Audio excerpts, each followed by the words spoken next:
right, guys, so this is the first day we're going to try this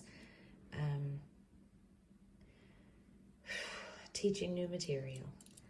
Okay, so this is the first page. Hopefully you have the packet printed out, and this is an overview of everything that's in it. We've already done Roman numeral 1, factoring out the greatest common factor.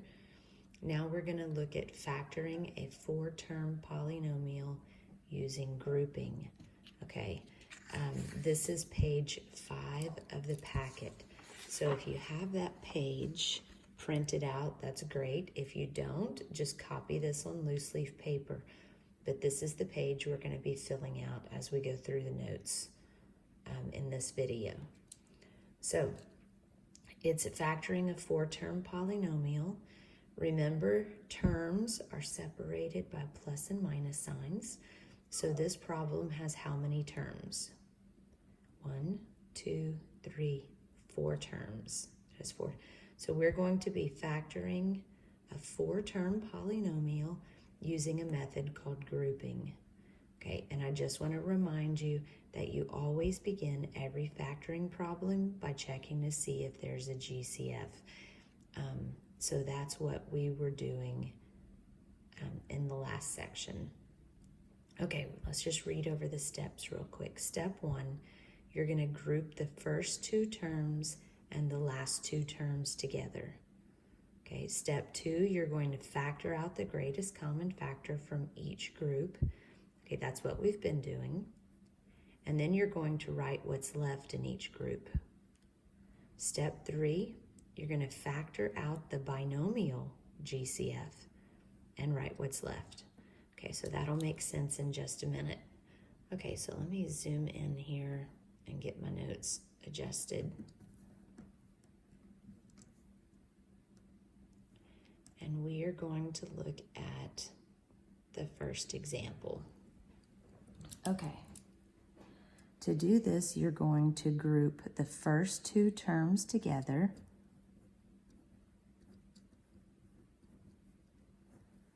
And then I'm going to come over here, and the last 2 terms are going to be grouped together. Now, factor out the, oh, by the way, you're copying these notes yourself, so you can hit pause anytime you need to if I'm moving too fast. So just remember that. Okay, you're going to factor out the GCF from each group. So this group is like its own little problem. Okay, so we're going to forget about this one for a minute. Looking here, to get the GCF, first of all, you need to write the prime factors. You can do a factor tree. 4 is the same thing as 2 times 2, and then there's a Q and an R. And then 8 is the same thing as 2 times 4, and 4 is 2 times 2, and there's an R. Okay, so you look for the greatest common factor. They both have a 2, and they both have an R.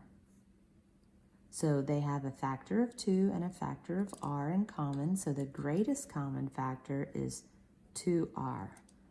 And then you write what's left in the first term, 2Q, and what's left in the second term is 2 times 2, which is 4. Okay?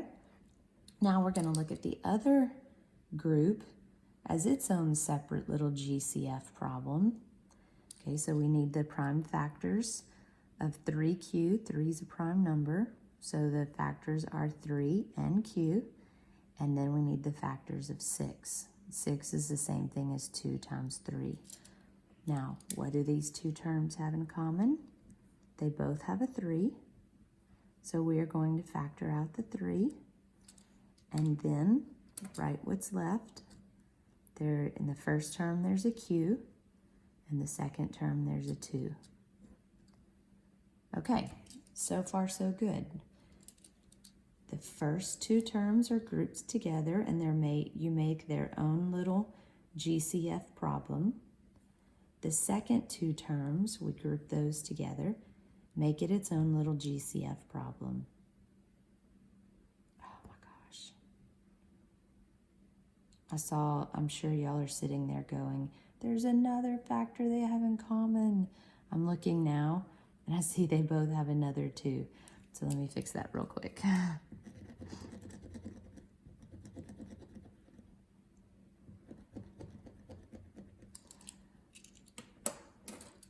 Okay, so they both have another 2. So the common factors are 2, 2, and r. So the greatest common factor would be 4r. And when we take 4r out of the first term, I'll go ahead and scoot this over. I'll be left with a q plus 2. Now, okay, so that was step 2, factoring out the GCF from each group and writing what's left in each group. Okay, now the third step says factor out the binomial GCF. Okay, if we look at this as one whole problem again, and we look at this as one term, and this is one term, do they have anything that looks the same? If you'll notice, there is a q plus 2 here, and on this group, from this group, there is a q plus 2 left. Okay, this binomial is a greatest common factor. The greatest common factor is actually a binomial, so we are going to factor out a binomial. Okay, so this is the greatest common factor, it just happens to be a binomial. And then you write what's left. So when you factor q plus 2 out of this first group, you're left with a 4r. And when you factor q plus 2 out of the second group, you're left with a plus 3. And then if you look at this, we have a binomial times a binomial, which is what we wanted to get.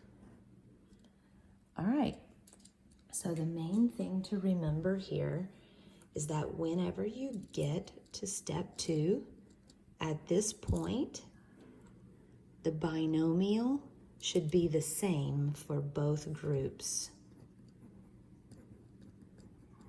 The binomial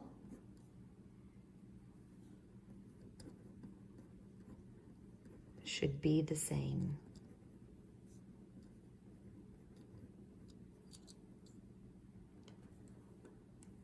All right.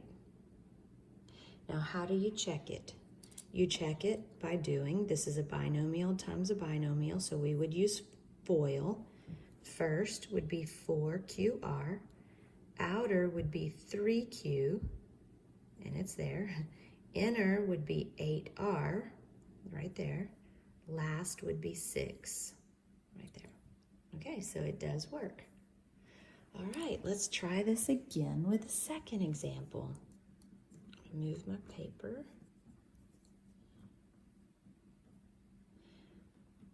Okay, so step 1, look at step 1. Group the first 2 terms and the last 2 terms together. So we're going to take the first 2 terms, 3bc minus 2b. I'm going to group those together. And then we're going to take the last 2 terms. Now remember, you guys, the sign in front of the term stays with the term. So this is not just a 10, it's a minus 10. So when I group it together, I'm going to group a minus 10 plus 15c over here. Okay, so the first 2 terms were grouped together, the second 2 terms were grouped together. That's step 1. Now step 2 is factor out the GCF from each group. So we're going to look at this as its own little problem. To factor out the GCF, I need the prime factors. So 3 is a prime number. That'll be 3 times b times c. 2 is also a prime number, but see the minus sign, so I'm going to put a -1 for the minus sign, and then a 2, and then a b. All right, now what do they have in common? They both have a b. and I'm going to look very closely so I don't make another mistake. They don't have anything else in common, so it's just a b. So I'm going to factor out the b and then write what's left. 3c, and then a negative 1 times 2 is a negative 2 or a minus 2. Okay, let's look at the other group. Okay, we need to factor out the greatest common factor, so we have to write the prime factors first. The minus sign I'm going to write as a negative 1. The 10 is 2 times 5. Okay, and then the 15 is 3 times 5 times c. All right, now I have to look for a greatest common factor. They both have a 5 in common. So I'm going to factor that out. But as I'm looking at this, if you remember, when we finish, the binomial that's left for each group should look the same. Okay, for this problem, I have a 3c minus 2. For this problem, when I look at it, I'm going, uh-oh, there's not a 3c here. But don't get worried. There's a 3c here, and this will be a minus 2. So that is the same thing, so we're good. Okay, so continuing on, you're factoring out the greatest common factor from this group. They both have a 5 in common. So we're going to take a 5 out, and it is a positive 5, right? Okay, this is a negative 2, and that's a plus 3c. Okay, again, the first two terms were grouped together and treated as their own little GCF problem. The last two terms were grouped together and treated as their own little GCF problem. Now we get to this point where it's step 3. They should have a binomial that's the same. So if we look at this group, they have a binomial of 3c minus 2. When we look at this group, they have a binomial of negative 2 plus 3c.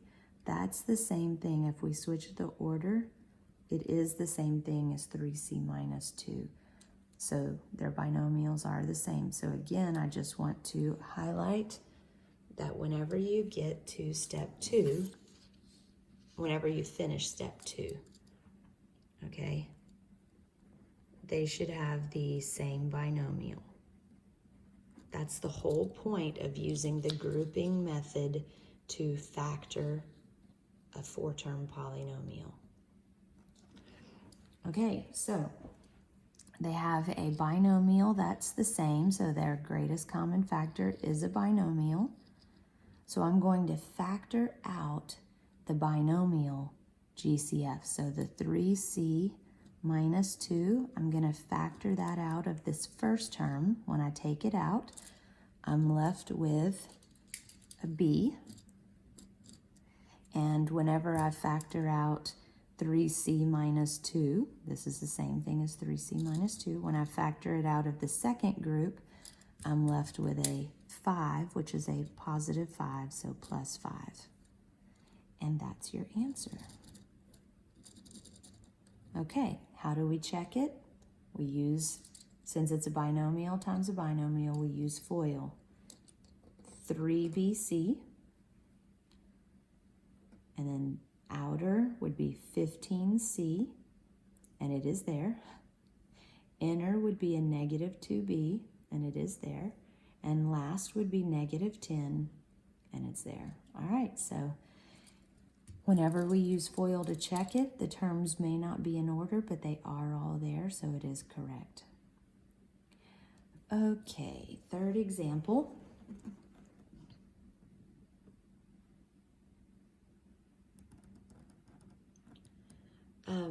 When I do this example, it is going to have a problem that's a little different. So make sure you're paying attention. Okay, so step 1, read step 1. Group the first two terms and the last two terms together. So 2ax, is that a squared? Yes, it's squared. Plus bx squared. Okay, those two are grouped together. And then I'm going to come over here and group the last two terms together. Now remember, the 2ay squared, the minus sign is in front of it, so that stays with it. And then a minus by squared. Okay, so we grouped the first two and the last two. Now we're going to look at each of them as their own little GCF problem. So I need the prime factors of this term, and then the prime factors listed of the next term. Now, what factors do they have in common? They don't have they both have an x, and they both have another x. Okay, so the greatest common factor would be x times x, which is x squared. So when I factor an x squared out of the first term, I'm left with a 2a. When I factor the x squared out of the second term, I'm left with a b. All right, and let me just double check it, 2ax squared. I'm using distributive property to double check. Okay, it's good. Now when we come over here, we're going to do a GCF for this group. Now notice the minus sign. I'll be intentional about putting a -1 to represent the minus sign. And then 2 is a prime number, so I'll just write the 2 times a times y times y. And then, let me scoot it over a little here. Okay, there we go. And then this minus sign, I'm going to put a -1 to represent the minus sign times b times y times y. All right, now we have to factor out the GCF. They both have a y and another y. Okay, but they also both have a minus sign, which is that -1. We are going to factor out the -1. Okay, so a -1 times y is a negative y squared. And then we're going to write what's left. So when you factor out a negative y squared from the first term, you're left with a 2a. And when you factor the negative y squared out of the second term, you're left with a b, and it's positive b, so a plus b.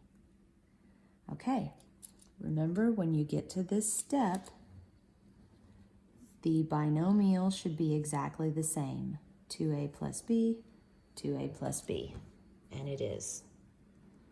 All right, so you're going to, let me go ahead and just make a note right here so you guys remember that this is the whole point of it, is whenever you factor the GCF out of each group, then what's left for each of them, the binomial should be the same. Okay, so that binomial is going to be factored out of each of these. So 2a plus b, whenever I factor it out of the first term, I'm left with just an x squared. And whenever I factor the 2ab out of the second term, I'm left with a minus y squared. And that should be the answer. Now, how do we check? By using FOIL. Okay, so 2ax squared, yep, minus a 2ay squared, yes, it's not in the same order, but it's there, plus bx squared, yes, and then a minus by squared, yes. All right, good job. Okay, we're gonna take a break now. You still have to come back and watch the second video and try a couple of problems on your own. But for now, that's what your notes should look like. Okay? So take a picture of this and turn this in to me.